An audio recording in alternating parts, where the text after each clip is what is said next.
Boa noite, meus irmãos. Bondade e misericórdia seja sempre viva e abundante nas nossas vidas. Vamos continuar, então. Apocalipse, capítulo 18. Pela graça do nosso bom Deus, nós já aportamos ao fim do livro, ou começamos a chegar ao fim do livro. Vimos já que o julgamento começou. E pela graça do bom Deus, aqueles que creem no nome do Senhor Jesus Cristo foram se achados separados e, ao contrário, tomaram parte do julgamento. Apocalipse capítulo 18. Eu vou ler, os irmãos acompanhem. Depois destas coisas vi descer do céu um outro anjo que tinha grande autoridade, e a terra se iluminou com a sua glória. Então exclamou com potente voz, dizendo: Caiu, caiu a grande Babilônia, e se tornou morada de demônios, covil de todas as espécies de espírito imundo e esconderijo de todo gênero de ave imunda e detestável. Pois todas as nações têm bebido do vinho do furor da sua prostituição. Com ela se prostituíam os reis da terra, também os mercadores da terra se enriqueceram à custa da sua luxúria. Ouvi outra voz do céu dizendo: Retirai-vos dela, povo meu, para não serdes cúmplices em seus pecados e para não participar dos seus flagelos, para não participardes dos seus flagelos, porque os seus pecados se acumularam até o céu, e Deus se lembrou dos atos iníquos que ela praticou. Dá-lhe em retribuição, como também ela retribuiu. Pagai-lhe em dobro segundo as suas obras, e no cálice em que ela misturou bebidas, misturai dobrado para ela. O quanto a si mesma se glorificou e viveu em luxúria, dá-lhe em igual medida tormento e pranto. Porque diz consigo mesma: estou sentada como rainha, viúva não sou, pranto nunca hei de ver. Por isso, em um só dia sobrevirão os seus flagelos, morte, pranto e fome, e será consumida no fogo, porque poderoso é o Senhor Deus que a julgou. Ora, chorarão e se lamentarão sobre ela os reis da terra, com que se prostituíram e viveram em luxúria, quando virem a fumaceira do seu incêndio. E conservando-se de longe pelo medo do seu tormento, dizem: ai, ai, tu grande cidade, Babilônia, tu poderosa cidade, pois em uma só hora chegou o teu juízo. E sobre ela choraram e prantearam os mercadores da terra, porque já ninguém compra a sua mercadoria. Mercadoria de ouro, de prata, de pedras preciosas, de pérolas de linho finíssimo, de púrpura, de seda e de escarlata, e toda espécie de madeira odorífera, de todo gênero de objetos de marfim, toda qualidade de móvel de madeira preciosíssima, de bronze, de ferro, de mármore, canela de cheiro, especiarias, incenso, unguento, bálsamo, vinho, azeite, flor de farinha, trigo, gado e ovelhas, de cavalos, de escravos. E confesso que doeu quando ele disse isso, até as almas humanas. O fruto sazonado que a tua alma tanto apeteceu se apartou de ti, e para ti se extinguiu tudo que é delicado e esplêndido, e nunca jamais serão achados. Os mercadores dessas coisas, que por meio delas se enriqueceram, conservar-se-ão de longe pelo medo de seu tormento, chorando e pranteando, dizendo: ai, ai da grande cidade, que estava vestida de linho finíssimo, de púrpura, de escarlata, adornada de ouro, de pedras preciosas e de pérolas, porque em uma só hora ficou devastada tamanha riqueza. E todo o piloto com que aquele que navega livremente, e marinheiros, e quanto labutam no mar, conservam-se de longe. Então, vendo a fumaceira do seu incêndio, gritavam: que cidade se compara à grande cidade? Lançaram pó sobre a cabeça e, chorando, pranteando, gritavam: ai, ai da grande cidade, na qual se enriqueceram todos os que possuíam navios no mar à custa da sua opulência, porque em uma só hora foi devastada. Exultai sobre ela, ó céus, e vós, santos, apóstolos e profetas, porque Deus contra ela julgou por vossa causa. Então o anjo forte levantou uma pedra como grande pedra de moinho e arrojou-a para dentro do mar, dizendo: assim com ímpeto será arrojada a Babilônia, a grande cidade, e jamais será achada. E voz de arpistas, de músicos, de tocadores de flautas e de clarins, jamais em ti se ouvirá. Nem artífice algum de qualquer arte jamais em ti se achará, e nunca jamais em ti se ouvirá ruído de pedra de moinho. Também jamais em ti brilhará a luz de candeia, nem voz de noivo ou de noiva jamais em ti se ouvirá.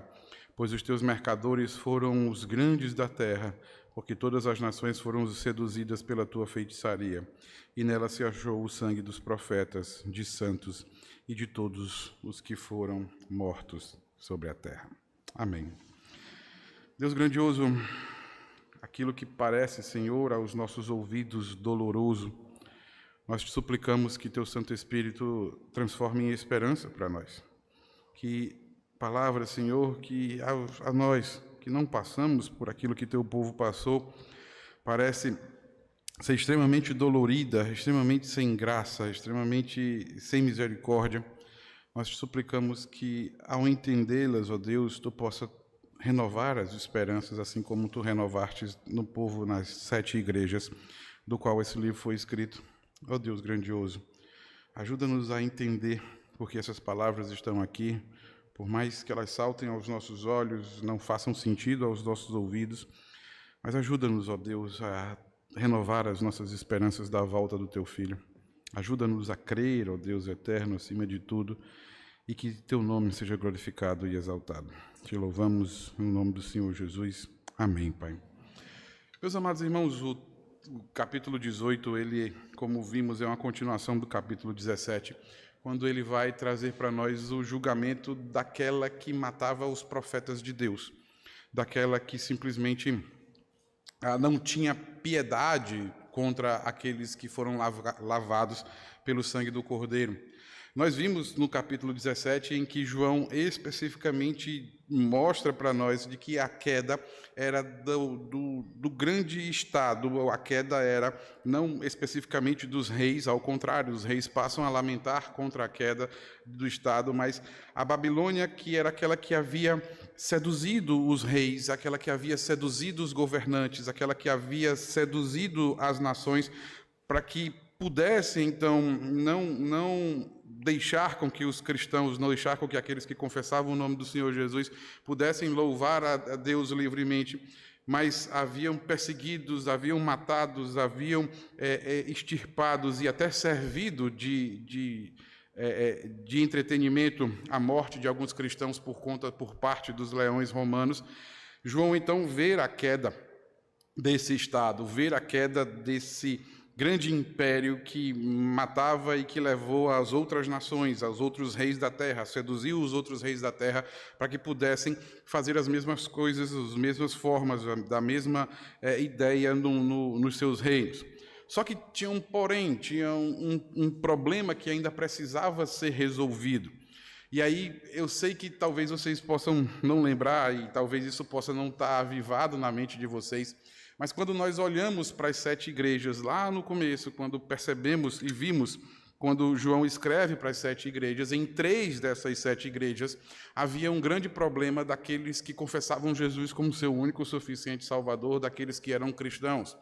Eles eram impedidos, esses judeus que haviam convertido ao cristianismo, eles eram impedidos de vender mercadorias.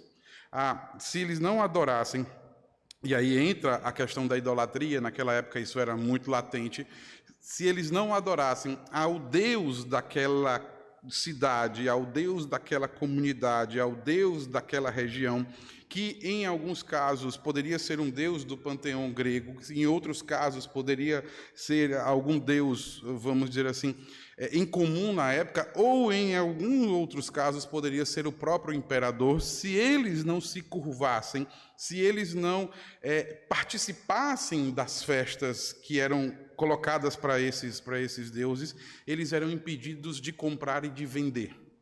E os judeus, eles eram por natureza comerciantes, eles eram literalmente cacheiros viajantes, eles viviam do comércio. Naquela época, aquilo que a maior fonte de renda era essa. E há 2 casos na Bíblia que mostram isso muito comum para nós.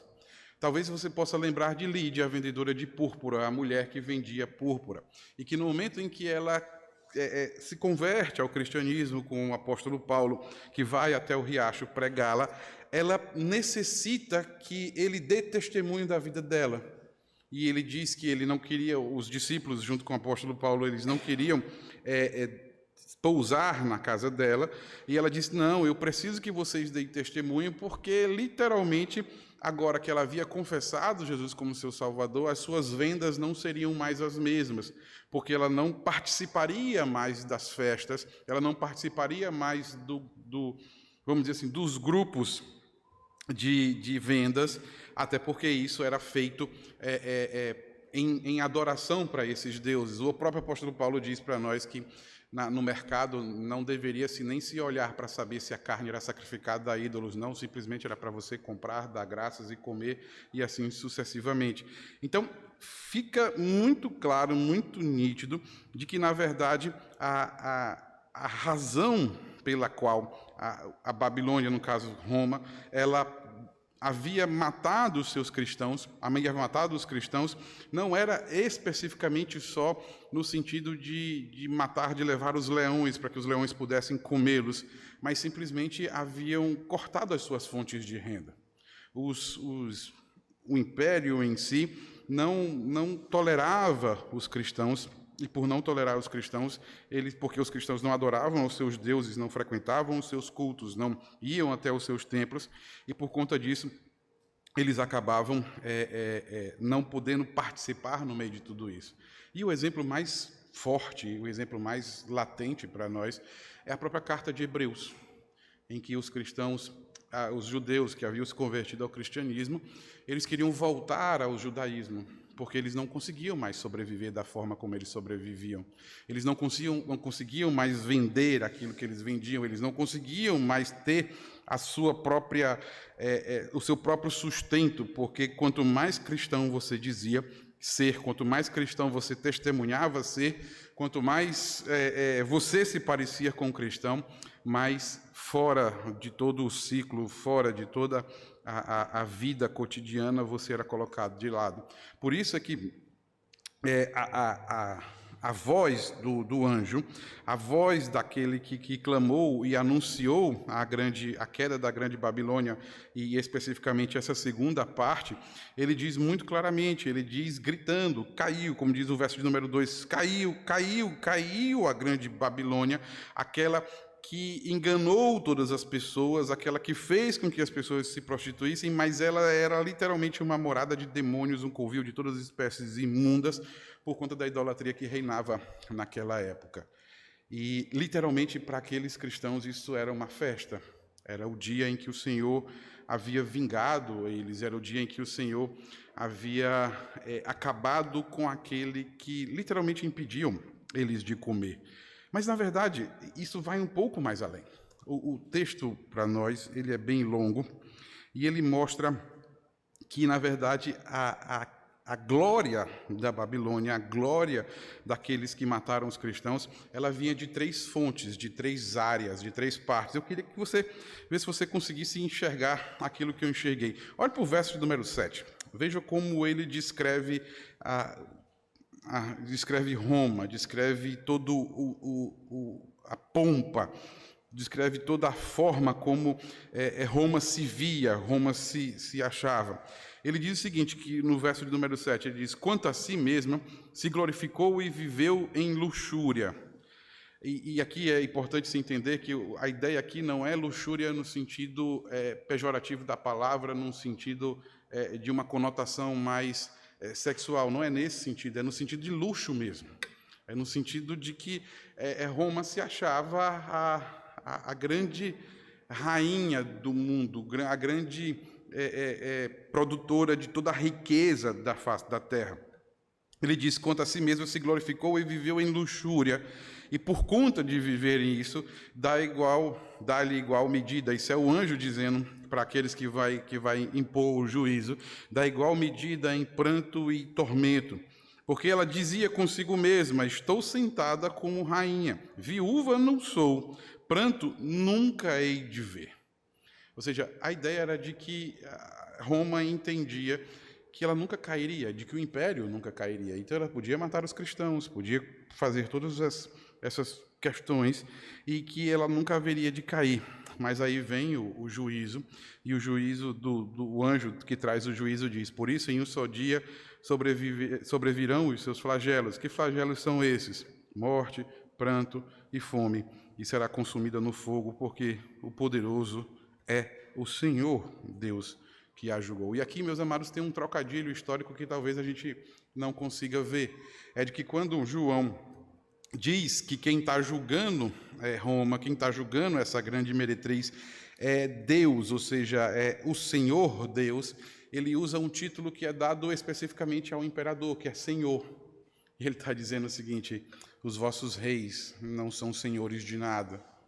Os vossos governantes não mandam em absolutamente nada, porque quem julga vocês, e aí ele usa o superlativo, né, é o poderoso, ele usa esse adjetivo que traz a conotação de poder, e ele coloca dizendo que é o poderoso Senhor, não é o poderoso Senhor, o imperador, mas é o Senhor Deus quem está julgando. E como é que vai dar esse julgamento? E aí ele explica justamente a partir da forma como Roma chegou à sua pompa, chegou à sua luxúria, e ele diz que essas três áreas elas vão de cair, que aí por isso Roma haverá de deixar todo o seu glamour por conta disso. A primeira delas que ele vai dizer é de que Roma, era a cidade da mercadoria, a riqueza passava por lá. Você tem duas formas, e o ditado, quando diz que todos os caminhos vão a Roma, de que todos os caminhos passam por Roma, é justamente a ideia de que literalmente era o centro do universo. Roma era o centro do universo. Todas as mercadorias passavam por lá, tudo passava por lá, e ele explica que mercadorias são essas. Do verso 12 até o verso 13, ele vai dizer que passa desde ouro, prata, riquezas, pedras preciosas, linho finíssimos, pérolas, púrpuras, bronze, mármore, e ele diz que as madeiras mais cheirosas, quando ele chama de toda espécie de madeira odorífera, ou seja, eram madeiras finíssimas e cheirosas, depois ele chama de móveis de madeiras preciosíssimas, bronze, ferro, mármore. Aí ele passa para a questão das comidas, as especiarias, canela de cheiro, ou seja, canela mesmo, de tempero, incenso, unguento, e ele vai até mais além, quando ele leva para cavalos, e não só cavalos, mas carros de cavalos, e não só os carros de cavalos, mas aquilo que movimenta toda essa engrenagem, que são escravos. E aí, como eu disse a vocês, ele acrescenta de que Roma comercializava não só coisas, mas Roma acabava com a alma do ser humano. Ela simplesmente deteriorava toda aquilo que a gente pode chamar de ego, daquilo que faz com que sejamos chamados de indivíduos, do ser humano. Ela simplesmente acabava, porque para ela não interessava o que você fazia ou deixava de fazer, o que interessava era o que você levava, a riqueza que você produzia para ela. E aí ele começa dizendo de que por conta de todas essas coisas, por conta de tudo isso que aconteceu, por conta de todas esse comércio que era impiedoso, de todo esse comércio que escravizava, inclusive que comercializava até as almas humanas, o Senhor havia imposto a mão sobre ele. Para que vocês possam entender isso, há um livro na Bíblia que fala sobre isso. Talvez você já tenha ouvido falar, mas talvez você nunca leu o livro de Filemão. Filemão era um escravo. Ele era um escravo que havia fugido. E aí vem justamente a dinâmica que o apóstolo Paulo precisa resolver com Onésimo, porque Filemão havia se convertido. E agora, como é que faz? Então, para que a gente possa entender como é que a explicação de quão maléfico era isso, de quanto isso simplesmente matou e de quanto isso tirou as almas humanas, e muitas delas de cristãos, com relação a esse comércio, é justamente por isso que o céu se encontra em júbilo. E aí a ideia do caiu, ai, tu grande Babilônia, tudo isso aconteceu e de júbilo, porque aquelas pessoas que escravizavam e que tiraram até as almas humanas, elas não conseguiram se impedir que o Deus, o Senhor Todo-Poderoso, havia de julgar essa Roma. É importante nós entendermos e lembrarmos do parêntese que João faz, que é o parêntese de que todas as vezes que começam os juízos, quer sejam na sétima trombeta, quer seja no sétimo selo, perdão, na sétima trombeta, no sétimo flagelo, todas as vezes ele faz um parêntese para explicar que aqueles que foram salvos pelo Cordeiro, aqueles que foram salvos pelo sangue de Jesus na cruz, aqueles que foram libertos e que não se submeteram e não se renderam aos encantos dessa grande Babilônia, eles não passam por absolutamente nada disso. E o capítulo 16 vai mostrar para nós de que, na verdade, nesse momento nós estamos, que é o momento da hora do juízo, nós estamos no céu cantando. E, inclusive, a música que muitas das vezes cantamos aqui, quando ele diz: grandes são as tuas obras, Senhor Todo-Poderoso. A ideia é justamente de que esse mal, esse juízo, esse flagelo do que ele diz, na verdade na verdade fica muito claro para nós, de que é para todos aqueles que abandonaram a Deus e se renderam aos encantos dessa grande Babilônia, simplesmente por conta da sua luxúria, como ele vai dizer, por todos aqueles que enriqueceram por conta da grande Babilônia. Mas o verso de número 15, meus amados irmãos, começa a demonstrar que, literalmente, quando ele mostra que a grande Babilônia cai, esses mercadores, ele chega e diz assim: os mercadores dessas coisas, que por meio delas se enriqueceram, conservar-se-ão longe por medo do tormento, e eles conservar-se-ão por causa do tormento, chorando e pranteando, porque tudo aquilo que eles haviam depositado simplesmente havia ido por água abaixo. O outro lado que ele mostra, além dessas mercadorias, é justamente da parte dos marinheiros. E é lógico que em Roma não fica no meio do mar, não fica na beira do mar, vamos dizer assim. E aí mostra que simplesmente ele está falando dos comerciantes que vinham pelo mar, que no caso, inclusive, tinham até a questão dos escravos. E aí ele mostra de que até eles ficam chocados, até eles ficam boquiabertos, porque ninguém acreditava que pudesse sucumbir, somente aqueles que criam no nome de Deus, que foram fiéis. E aí o verso de número 20 diz muito claramente para nós: exultai sobre ela, ó céus, e vós, santos, apóstolos e profetas, porque Deus contra ela julgou a vossa causa. Deus contra ela julgou a vossa causa. Ou seja, meus amados irmãos, é um dia de choro, de ranger de dentes e de tristeza para aqueles que não creram no nome do Senhor Jesus Cristo, que se renderam às os falsos prazeres da grande Babilônia.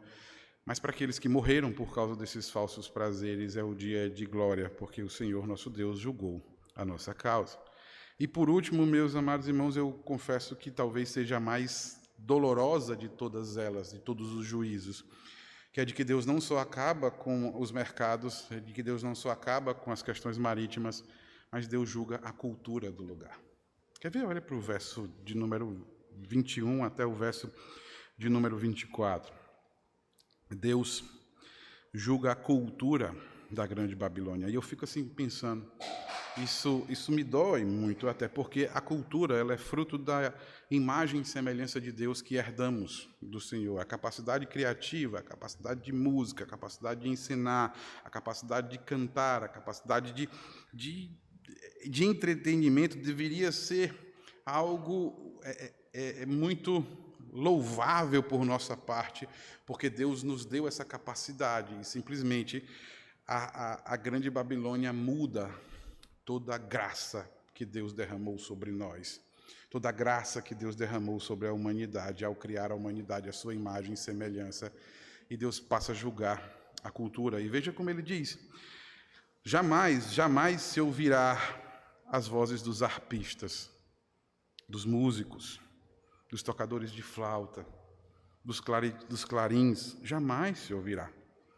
Jamais se ouvirá também os artífices de qualquer arte, jamais em ti se achará. Nunca, jamais em ti se ouvirá o ruído da pedra do moinho. Também jamais em ti vai brilhar a luz da candeia, nem a voz do noivo, ou nem a da noiva, jamais em ti se ouvirá. Pois os teus mercadores foram os grandes da terra, e porque todas as nações foram seduzidas pela tua feitiçaria, e nela se achou o sangue dos profetas, de santos e de todos os que foram mortos sobre a terra. O juízo sobre ela é um juízo não só nos comércios, não só na riqueza, não só nas grandes navegações, mas é um juízo na cultura. Acabou-se a arte. A arte será julgada, e a arte foi dada por Deus para que nós pudéssemos usufruí-la. É fruto da imagem e semelhança de Deus nas nossas vidas. Nós conseguimos fazer arte, nós conseguimos construir coisas, nós conseguimos vivenciar tecnologia, nós conseguimos nos comunicar de todas essas formas por conta da criatividade que Deus nos dá para nós pela sua imagem e semelhança. E simplesmente isso foi corrompido, ao invés de se dar louvores a Deus por aquilo que o Senhor havia feito, ao invés de nos satisfazermos por conta dessa graça que o Senhor derramou sobre a humanidade, ao invés de usufruirmos de glória plena dessas questões que o Senhor nos deu, ao invés de louvarmos a Deus e de bendizermos o seu nome por todo tipo de entretenimento que poderíamos ter e poderíamos produzir, simplesmente nós abdicamos disso como verdadeira ociosidade, como verdadeira leniência, e deixamos que a grande Babilônia tomasse conta das artes, tomasse conta dos artífices, tomasse conta dos casamentos, tomasse conta da engenharia, tomasse conta de todas as coisas. E aí, ao invés de servir de graça para nós, serviu de julgamento para as nossas vidas. Por quê? E aí, o anjo, descrito por João, vai dizer que as nações foram seduzidas pela feitiçaria, não mais da graça dos arpistas de tocar para nós, mas da graça dos arpistas de nos seduzir.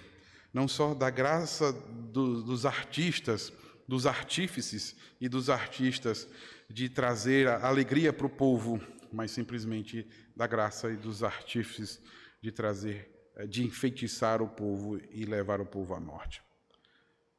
Meus amados irmãos, aquilo que parece ser lindo, bonito, na verdade, nos leva à falência.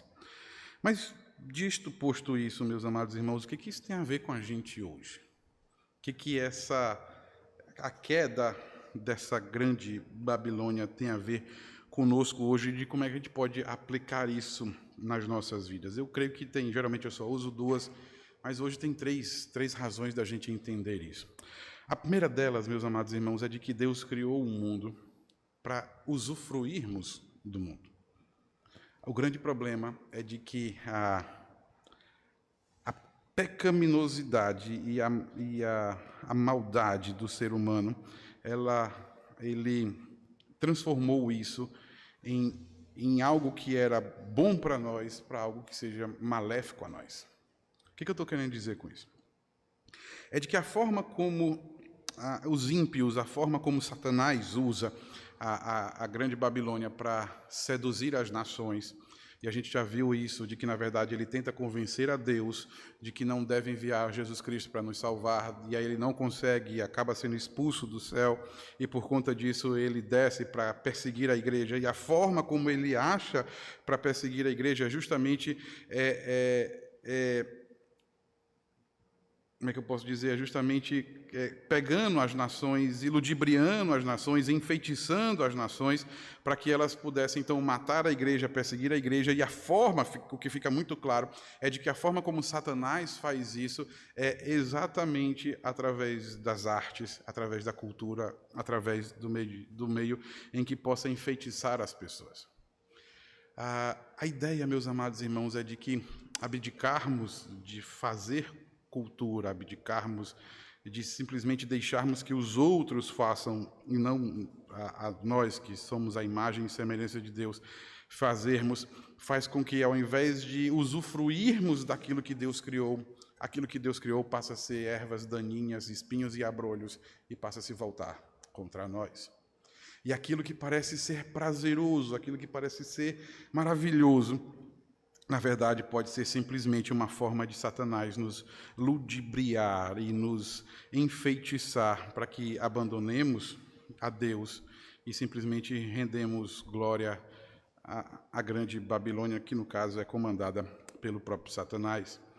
E aí, meus amados, é que muitas das vezes a gente entra naquelas discussões de que nem toda música é música, nem toda poesia é poesia, nem todo artífice é um artista, nem todo aquilo que parece ser bonito, é belo, porque na verdade aquilo que é belo é o que glorifica a Deus e não o que dá prazer aos nossos corações. O que ele traz de alerta, meus amados irmãos, para nós é justamente de que precisamos tomar cuidado, de não sermos enfeitiçados pelas artes comandadas pela grande Babilônia, de que não sermos enfeitiçados pelos artífices comandados por Satanás, porque na verdade eles podem nos enfeitiçar. A segunda lição que o texto nos ensina, meus amados irmãos, é de que, eu vou parafrasear aquilo que Paulo diz a Timóteo, quando ele diz: Timóteo, tome cuidado, porque o amor pelas riquezas é a raiz de todos os males. A ideia, meus amados, não é de que nós não devemos trabalhar, ao contrário. Nós precisamos trabalhar. O trabalho, ele é antes do pecado.